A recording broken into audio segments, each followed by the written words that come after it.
Everybody, welcome to Unscripted One-on-One with my good friend and pretty much a member of our family, Miss Cammi Prantl. Cammi, why don't you introduce yourself, tell everybody what you do, and we'll go from there. Well, hi everyone, I'm Cammi. I am currently an assistant coach at Ohio State for softball and also work for Aaron at the Dome. That's that's okay. I'll take that. No, so Cammi and I, we go, I don't want to say way back because you're not that old, but we go back, I guess, almost 5 years now, to the very beginning, early days at the Dome where we work, where we spend our days working. So, but I think from the very beginning, I remember we had, what was it? 20 questions with Cammi? Is that what I used to call it? Yeah, 20 questions at the 22. Right? Yeah. I should have done 22 because that was your number. But we did 20 questions. What's that? I'm for sure asked way more than 20, so I'm sure we got to 22 at some point. You're probably right. But it was always called 20 Questions with Cammi. And I was just always fascinated by your early days, your playing career, obviously, and moving on from there. So as you said, you are a coach with The Ohio State University now. But what led you to that, I think, is a pretty interesting story that I wanted to share with this audience. So let me start by, I had to write it down, and I know it's unscripted. Here's my script. I had to write it down. So you were you're a 2016 graduate of The Ohio State University, 4-year starter.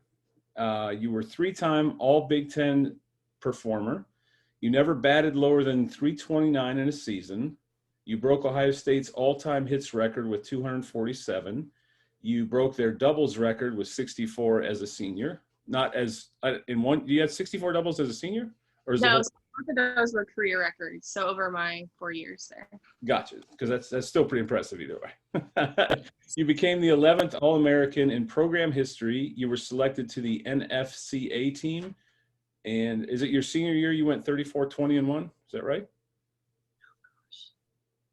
I would think so, because I think that was our best record in the year we went to regionals for the first time in ever. So probably. That's what the website said. You can believe everything you read on the internet. So that's probably true. Well, pretty much that bio came completely off of Ohio State's website. So there you go. Well, I pulled it off of Ohio State's website. Either way, you had an incredible career at Ohio State in softball. I think we have already mentioned that, but in softball, you had a very decorated career. So what I wanted to do was have you take us all the way back to where it all started. When did you start playing softball? Let's just start there. When did you start playing softball? I mean, the first time I can remember playing was I played like rec and t-ball and all that fun stuff, but like not really anything competitive until I was about 11. And my older sister at the time, Erica, she played as well. And so we had just moved to Teays Valley, which is where I went to high school and grew up, from Grove City, which is where we lived before. So my sister and I were trying out for the Teays Valley travel team at the time, which was the Vikings Elite. And they're still around today, great organization, the whole nine. So at the time, they was just one age group, and it was my sister's age group. So we both go to tryouts, whatever, and she wasn't as athletically skilled as I am. She's in the band and does that whole thing, and she's very, very smart. So she didn't make the team, and I did. And so the coach was calling my mom, and she was like, well, like if Erica doesn't make the team, then Cammi can't make the team. And so they're like, well, we can't take her. And my mom was like, okay, bye, like, sorry. And they thought she was going to be bluffing, and we weren't. But they ended up calling later and taking my sister. But from there, like, I just jumped straight into travel softball. Played locally there for a couple years, and then went and trained with one of, I would say, the premier organizations in the country, the Bandits.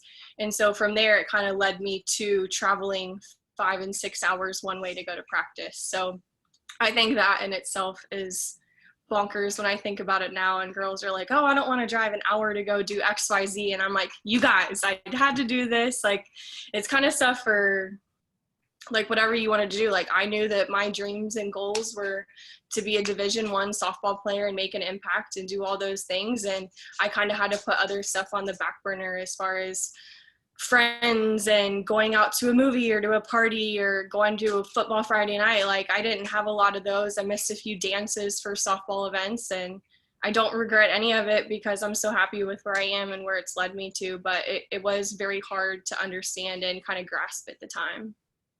And you said so just so in case everybody missed that, and there was a couple things in there I'm gonna go back to. Well, first of all, let me start with this. You've never seen League of Their Own. Is that correct? I have not. So it was probably because you had to go to practice. We'll say that. League of Their I'm Own is a movie person because I didn't have time for it. Like, there you go. So you never seen Jerry Maguire and League of Their Own, right? there's several others we've talked about, yeah. Because you were at practice. We'll just say that. But it's funny because it kind of reminds me of, I think, a scene that I showed you in League of Their Own, and that is the sister and the they wanted the one sister and not the other one. But shout out to Erica because she does play hockey, right? Still? She does, but yeah, she plays hockey. She ice or refs for hockey. Her and her husband go and play 2 and 3 times a week. So, all right. Well, shout out Erica, right? I mean, so, hey, nothing lost, nothing gained there. So anyway, all right. So back to, in case anybody missed it, you and your mom drove 6 hours one way to attend practice. What time did practice start? Did you go in the morning? How did you? Yeah, so we would typically, I would pack my bag the night before. Like, I would make my lunch. I would put a cooler together, the whole thing. We would get up at like 4:30, knowing to leave. We had to leave at around 4:45. She calls this taking the shortcut because I would sleep the whole way there. So we would get on the road. It was her goal to get out of Ohio before we stopped to like use the restroom, get a coffee, whatever. And normally around that time it was like 7 or so. So people were starting to get up. So we would get there maybe at like 10 o'clock because of the hour time change. I would change in the car, put all my practice stuff on from like my nighttime or just leisure clothes right in there, but change, have practice from like 10:30 to like 4 or 5ish. We would get like a quick McDonald's on the way home and then make it home around 10 or 11. And you did this every weekend? It was pretty much like in the winter time when I wasn't playing basketball. I played volleyball in the fall, so I kind of missed some of that. But when volleyball was over, it was pretty much every weekend, whether we were going to Chicago for practice or we were flying somewhere warm for a tournament. So we would go to Texas and the Californias during that time. Wow. And that went on for how many years? 5. 5 years. 5 years. Nearly every weekend. And then, so let's go back to the actual travel team, because you said you were at a high level. When you talk about a high level travel team, and I think you mentioned some travel in there, because a lot of travel teams, you play local tournaments and those kind of things. What kind of distances were you going to play for if you're playing for a team were they based in Chicago? Yes. So if you're playing for a team based in Chicago, I can't imagine every game was in Chicago, or maybe it was. What was it like? Because that was just practice, was your 6 hours. Right. What were game summers like, and where were you going? How far were you traveling? Yeah, so a typical summer, we were traveling every single weekend, whether it be California for nationals, staying local and doing a few tournaments in Chicago. But over the 5 years I played for them, the closest tournament was in like Crown Point, Indiana. So a 3.5-hour drive. So with that, we went to Missouri several times, Florida, Texas, Georgia's, anywhere we could get good competition in games. Because at the time, like, the organization now has 20 and 25 teams all over the Midwest, whether it be Ohio, Indiana, Chicago, whatever. When I played for them, there was 2 teams, and they were both out of Chicago. I was the first person not from their little area to join the team. And then after that, the Ohio girls just started flocking over to that organization. And not to say I paved the way, but slightly, a little bit, getting them kind of to better competition other than what's in Ohio. And how did you find out about that team? Did they recruit you, or did you know someone? How did you find the team in Chicago? Gosh, I don't even know. I was playing on a team here in Ohio, and we were the best in Ohio. Even several players on that current team ended up going with me to the new team with the Bandits. So we were the best in Ohio. Like, we were traveling and doing all the things that they were doing. We ended up breaking up. There was something that happened with the coaching staff and all that fun stuff. So a big chunk of the team went and made a new team with a new name. And then myself and 2 others end up leaving to go to other organizations. And again, like I said, 7 of that team from Ohio ended up coming and playing on my Bandits team like throughout the years, which was kind of fun. Wow. And so all right. So so the next thing that would happen, I would assume, is, and I think you've told me this once, and maybe it's fair for the audience. It wasn't necessarily your dream to play for the Ohio State University. Is that okay to say? It wasn't originally, but can I tell the story as why I picked it? No, absolutely. Go ahead. It's your show. So at first, like as every other teenage high schooler, didn't really get along with my parents a whole lot. External things, knowing now, like that I know, obviously is very silly. So I wanted to get the heck out of Ohio, get as far away as I could. I was looking at Georgia, the SECs, like Pac-12, like the whole nine, anything as far away as I could get, like the better. So ended up going to visits, do all the things. And so my mom was like, come on, like, why don't you just go take a visit, whatever. And I'm like, okay, whatever, fine, go. She begged me for months and months and months. And I'm like, Mom, I want to get away. I don't want to do this. And so we ended up going, and the first step we took on campus, she starts bawling and crying, like that I just like belonged there and I needed to be there. Shortly thereafter, we went to a game, and there was an Ohio girl on the team, and she literally had like 250 people in the stands, like all with her shirt on from her hometown, the whole nine. And I just wanted that feeling and that support and that love. And I just realized going that far away and being as close to my family as I am, like it wasn't the best decision. And I see people why they want to go away and why they want to stay. But for me, staying was one of the best decisions I made, because over my 4 years, my parents only missed a total of 5 games, whether that be traveling and going across the country, but like having their support there was just unreal. And I don't think I would have had as much success as I did without them being there, like at all. Yeah, that's very cool. And there's other things that we can touch on it, or it's totally up to you. If not, people can find it, I'm sure, on YouTube if they YouTube it. There's great things that have happened with your family and Ohio State, and since your career ended, your mom was a huge fan during your career, but also continues to be a huge fan of Ohio State to this day. So really cool stuff that happened on that. So you decide. Now, did they have a big signing day? Did you do the whole, I'm going to pick this hat over this hat? What were there finalists? Did you have because I think you told me Georgia was somewhere, right? Did you tell me? So yeah, they were my other one. So were you sitting at a table and you had a Georgia hat and a North Carolina hat and a Ohio State hat, and you did the whole, was that how that went, or no? I first want to say, I know it's killing you the amount of times you've had to say the Ohio State University so far, and I feel for you. So thank you. Anything for the podcast, it's all. No, it wasn't like that at all. Like a lot of the things that you see with the guys for football and basketball picking the hats, like that's for right before signing day and when they can make that decision. Back when I had committed and verbaled, it was my freshman year of high school. So it wasn't like there was a big press conference and all those things. Like I went on campus, they offered me a scholarship and I said yes on the spot. And then at that point you're allowed to say yes, no, whatever. But then we had like a big special party when it was like my actual signing day, which was on November 11th, 2011 at 11:11 a.m. Nice. That's very cool. Yeah, you'll never forget it, right? That's amazing. That's amazing. So, did I hear you just say you committed as a freshman? Yes. Is that common in the softball world? It was and kind of wasn't. So back when I played, they didn't have early recruiting rules. So you could commit as early or as late as you wanted. And so it was pretty much like the better the school was, the earlier they were trying to commit and get athletes, because the later they got, other schools would get them. So actually this past year, they had changed the rule to where you cannot contact a player until September 1st of their junior year. So now all the juniors and 22s right now are on September 1st. We're just waiting anxiously by their phones and getting calls and Zooms and texts and emails. So yes, back then, like it was common, but not now at all. Like there was 8th graders starting to commit, so they had to change a rule.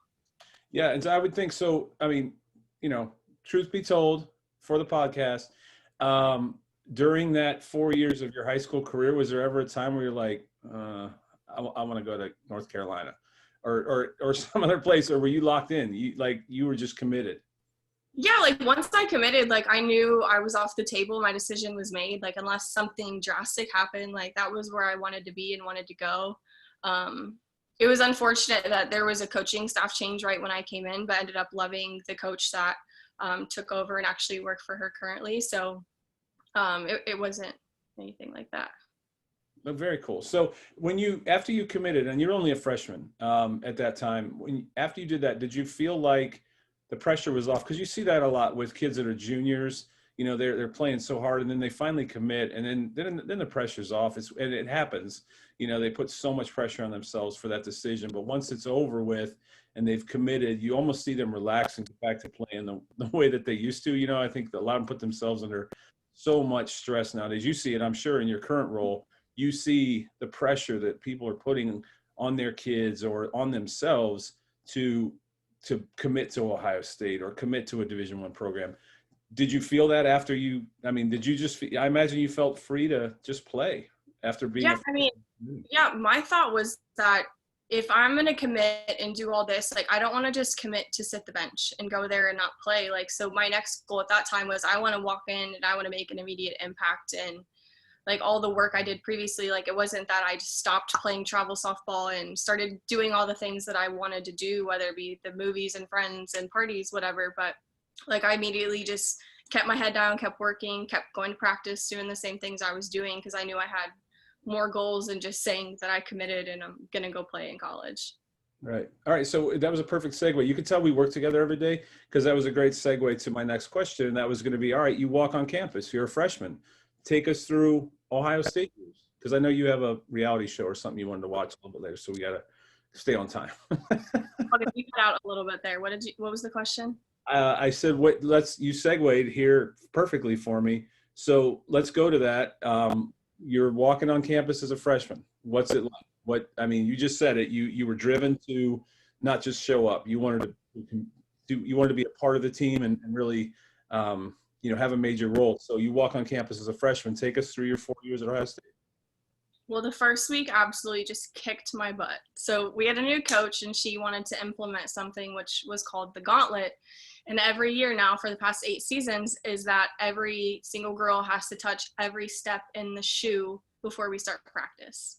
So there's over 7,000 steps. So little old me, like 18-year-old self, gets to campus and I'm thinking this is going to be the best time of my life. And the first day of practice, we're touching all the stadium stairs, which only takes about 45 minutes to an hour, which is kind of surprising. But doing that, going into practice, we had a fall season, which went really well. Like, I don't think that I had the best relationship with some of my teammates. I think just for that effect that I kind of just stuck my head down and didn't really want to go do all the extra things, kind of the same way I was in high school. But it was kind of a culture shock at first. Like, I wasn't used to that amount of people, like what was going on, like all of the things I had available to me and to do, and got through it, worked out really well for me. Went home pretty often that year. Even though I didn't have a car, my sister was up on campus, so she'd come get me and take me home often. But it was an awesome 4 years. Yeah. And so, I need better tools. If I wish I needed an assistant that could help me with splicing in videos. No, I gotta learn to splice in videos because I refer to a lot of stuff with people that I've had on the podcast that they've done or a video that they've. So take us through SportsCenter top 10. There's a catch out there, and if again I'm not good enough to splice it in, but if you all will YouTube it, I think it's still probably out there. Cammi Prantl diving catch, or actually you just put in Cammi Prantl. Typically that's the one that comes up, I think. And so hit pause, go look it up, come back and let's just act like I spliced it in. It was really cool. Take us through the SportsCenter top 10 diving catch. Okay, so just like I remembered my date of my signing day, I also remembered this date because it was the day before my birthday. So we were playing Michigan State. It was like a midweek doubleheader, and it was like absolutely freezing cold that day. It just got raining, snowing, hail, sleet, whatever, like all of it. And we were taking like outfield warm-ups, and the assistant coach at the time, Jenna, she was like, hey, like how cool would it be, you're playing left field, like there's this big puddle of water, you just like dive through it and you make top 10.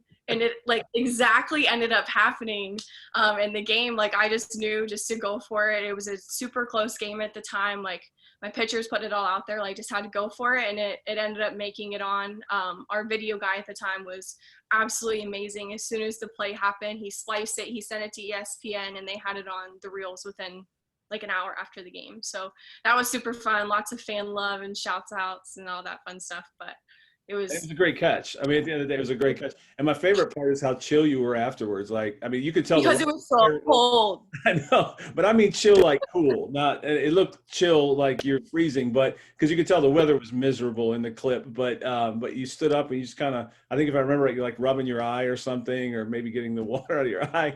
But you're just like, yeah, whatever, and back over to left field. You know, it was awesome. It's a great catch. So take a look at that if you can. All right, I know we're running out of time. You got a reality show to watch. So. Big Brother can wait. I DVR'd it. You cut out on this time. What did you say? Oh no, we lost our audio. No. No, there you go. You're back. Okay, good. We lost audio for a half second. What did you say? Have you heard of YouTube TV? That's what I used to record it. Well, yes, I used to have it prior to the pandemic, and yes, I have heard of it, and hopefully I'll get it back now that the pandemic's hopefully ending. But another story for another podcast. All right, so back to you just made the diving catch. You just graduated, all honors. I mean, just all American, literally. And that's another question that I wanted to have for you, for this audience, a softball audience that may watch. What is it like? I think every guy goes in, and I don't know. I was an intramural champion, and maybe it's the same because when you're an intramural champion, you graduate and there's no more, I guess you got rec sports for adults, but there's not a next step. You just have to be an intramural champion, which I am and was. So back there on in that bookshelf. What's that? No, those aren't awards over there. They're awards, but not intramural champion awards. All right. But baseball has that option. Maybe you get drafted. You go to the basketball. A lot of the sports have a next level. For softball, what's that like? Like to know that, all right, I just played my final game, or is there? And I know there's one option that you took that we'll talk about in a second. But what was that like to know that all that hard work, all those drives to Chicago, 4 years, decorated, all the awards you can think of, and now it's over? Or is it? Or did you have a next dream? Yeah, so when I was finishing up playing, I still wanted to continue playing, and there was actually something at the time that was called the National Pro Fast Pitch League. And so it was, at the time, there was like 6 teams throughout pretty much the Midwest. There was one in Ohio, Pennsylvania, Florida, Texas, whatever. And they would pretty much just travel around and play each other, and same thing as the MLB would do, but a base salary for that league and playing the 60, 70 games was $2,000. So I had that opportunity to be able to go and do that at the time. But at the same time, my body was just completely done for. I mean, my senior year, I was pretty much not throwing a single ball during the week during practice, and getting daily massages and the whole thing because I couldn't move my arm and throw a ball, and I needed to catch on the weekends for the team. So I didn't think that playing professional for me was the best after college, just because I physically could barely make it through my senior year with my body. So I kind of took a year off from that. And at the same time with that league, they can only draft seniors. So it's not like if you have a super good freshman year or sophomore year, like in baseball, they just immediately go to the draft and start making money that way. Like you have to be a senior. There's only maybe 20 or 30 girls total throughout the country that get drafted to this league. That's how small it is. So didn't take that route, decided against it just to kind of heal my body, whatever. And then from there, I had the opportunity to play overseas. And that is a lot more, I wouldn't say respected is the word, but it's a lot more available, I think, for American athletes versus playing in the US. So there's plenty of leagues in Italy, Japan, the Czech, like pretty much every European, Asian country has their own league to go play in. So I felt that was a lot more of a fun and exciting time than playing in the US and not making as much, and made a little more money and got to pretty much travel Europe for 6 months, which was awesome. And just in case anybody missed that, because that was going to be my next question, you went and played in Italy. You played professionally in Italy. Mhm. Take us through that. That'll be kind of, I think, just towards the end here. What was it like to live? Had you ever been out of the country before? And what was it like? You left everything. You left your parents, your friends, your dogs, who are very close and dear to your heart. You left all of that to go to another country for several months. What was that like for you? And yeah, what was that like? Yeah, so it kind of all came about super, super quickly. And I know you were around when this was happening, and it literally happened within a matter of 3 weeks. So I was asked by another former Ohio State player who has played there before, and she kind of asked me if I had any interest in continuing playing. And of course I did, because every day at my work, I would go and take ground balls and hit off the tee and all these other things just because I missed it. So she asked me, and obviously staying at Ohio State and only going 30 minutes away from my parents' house, and then making that decision to go to Italy. At first I was like, heck yes, I'm going. This is going to be awesome. It's so fun. My sister got married the week before I left, and at her wedding, I was a complete train wreck. And I'm like, it's a week left. I'm going to Italy. I don't have all my stuff. I don't know what to do. Like, what's going on? Like, I can't speak a lick of Italian. Like, there was all of those thoughts going in my head. And so the day it happened, I didn't get any sleep that night. So my flight was at 4 a.m. and in Italian time, that's, I don't know, like 6 or 7 p.m. So I was like, okay, well, I'm going to stay up all night, and then I'm going to sleep on the plane, try to get acclimated, whatever. Didn't sleep a bit either way. Yeah. It was a 15-hour flight to get there. And then I was just completely immersed in it. Like, I had to learn to speak Italian. No one on my team really knew. There was one girl who helped translate between the coach and myself early on. And then I just kind of learned Italian, tried to teach them to speak English. Spent all summer living on a beach, but also on the top of a mountain. So we had like the best of both worlds. And the girls were completely awesome. There was only a couple Americans on each team, as there's like a salary cap for them because they don't pay their Italians. It's just the Americans that get paid. So we would make friends with the other Americans on the other teams and find time to go speak English and not have to feel awkward with our terrible Italian and all the other stuff. So there was really good parts because I still keep in contact with my Italian teammates. And then the Americans that I met when I was over there, I also talk to them and kind of see them here as well. And you loved Italy, right? I mean, as far as the country and the all of it, you loved it. And I think you told me, I don't want to put words in your mouth, but I think you were talking about how simple it was and how close everyone was. And I mean, you loved that when you came back. I remember talking about that. Is that fair? Yeah, it was just the style of living, like the way that people thought about things. It wasn't about doing things right now and on our phones and technology. It's about like spending time with people and the relationships that you build. And it's not always about work and money and getting somewhere and doing stuff. It's about the people. Do you feel that changed you at all? Like, did it change your perception when you came back home? Like, you know what I mean? Did you approach life differently after?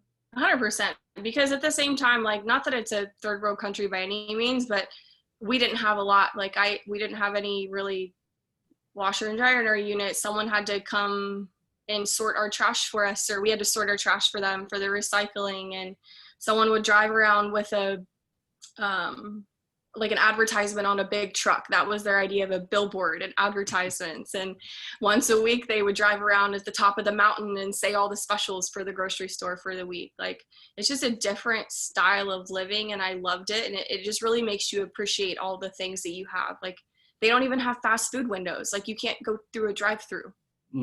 It's Wow. as simple as that. Like, you spend time, you go into the restaurant, you eat. Even at McDonald's, you go and sit and they bring it to you, and it's like a restaurant kind of thing. But it's different. It was very, very different, but I loved it, and kind of wish some Americans and people here would do that. But it's just And the different. food was, so our food is, our Italian food, air quotes, is not close. It's bad.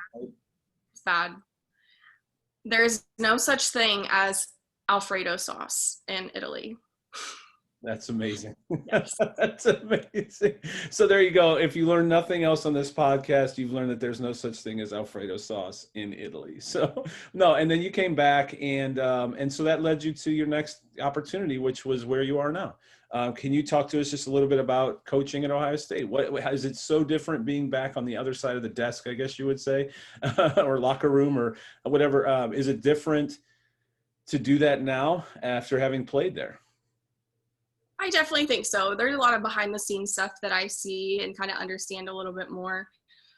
Where my frustration comes is being so close in age to the girls. I'm like, why the heck are you guys doing that? Or why don't you do this? Or all those kind of decision-making processes. But at the same time, when I'm 18 to 22 years old, I didn't know those things or what to do and what not to do. So I kind of have to give myself some slack for them and realize that they're going through the same things that I just recently did. So I try to be a mentor for them in that way. And like, I get it. I understand, like, it's recent for me as well. So try to relate to them in that way. But jumping into coaching has been nothing but amazing. Like last year with the COVID year being my first year kind of sucked, but we were able to get through about a third of our season. And then right when spring break happened is when COVID shut us down. And since then, we haven't really had a chance to do a whole lot besides seeing our girls on Zoom and doing some weekly calls and trying to get some guest speakers to keep them excited. But other than that, it's just a matter of like just getting them back and healthy. Yeah.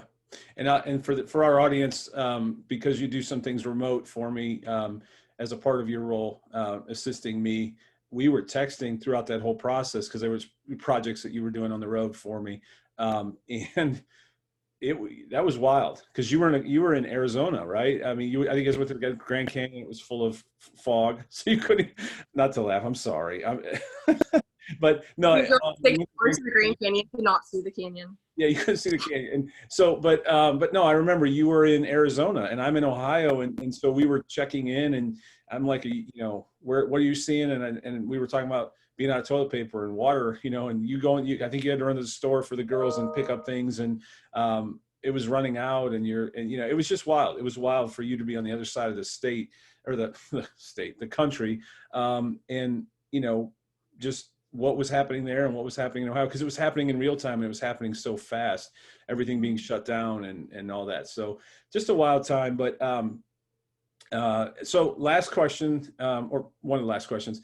I've asked you this before. Is it possible to play for USA? Because I know myself, I really was never really a softball fan, but one thing I do love is watching the Olympics and softball. I'm so glad it's back because it's just an amazing game to me. It's so different from baseball and yet the same.